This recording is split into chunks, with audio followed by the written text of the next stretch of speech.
भैया, सबके मन में एक ही प्रश्न उठ रहा है कि हमारी इतनी बड़ी, इतनी विशाल सेना समुद्र के उस पार कैसे पहुंचेगी। परंतु भैया, सबको पूर्ण विश्वास है आपकी शक्ति के सामने कोई नहीं टिक सकता। आप सारे समुद्र को सुखा सकते हैं।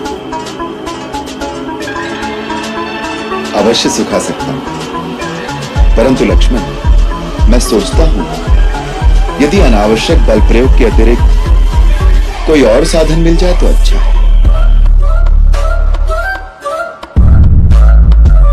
लंका के बचे हुए नर नारी आपकी दया के पात्र हैं। आज से लंका और लंका निवासी अयोध्या के पराधीन रहेंगे।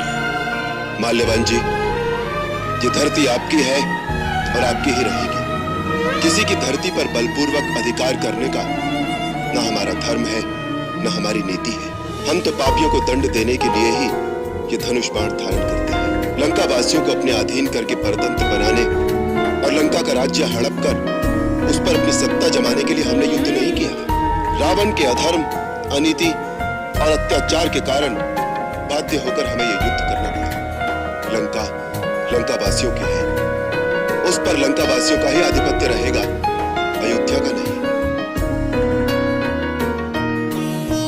मैं गुरु श्रेष्ठ परशुराम का शिष्य, धनुर्विद्या में निपुण हूं और आप ही की भांति एक महान योद्धा। आप ये न समझिए कि यह मेरा अहंकार बोल रहा है। मैंने अपनी विजय यात्रा में भारतवर्ष के समस्त राजाओं और वीरों को पराजित किया, परंतु जब जब अर्जुन से मेरा सामना हुआ है, तब तब मेरे भाग्य में पराजय। ऐसा क्यों है गंगापुत्र? मुझे उत्तर दीजिए, ऐसा क्यों है?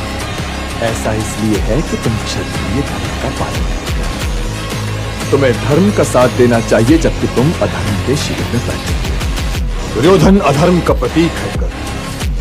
अधर्म का प्रतीक, उसकी विषैली छाया से निकलकर भाग जाओ, अन्यथा जीवन भर पराजय का मुंह देखते रह जाओ।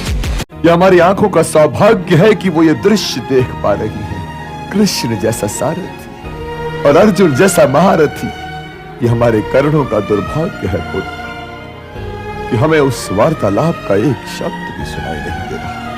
हे पुत्र, यदि पवन का एक झोंका मुझे उस वार्तालाप का एक शब्द भी लाकर सुना दे, तो मैं उसे अपने सारे शुभ कर्मों का फल दे दूं। मुझे आज पहली बार अपने गंगा पुत्र भीष्म होने का दुख हो रहा है। मेरा जी चाह रहा है कि मैं विधाता से पूछूं कि हे विधाता, मैं गंगा पुत्र भीष्म क्यों हूं? मैं कुंती पुत्र अर्जुन क्यों नहीं हूं?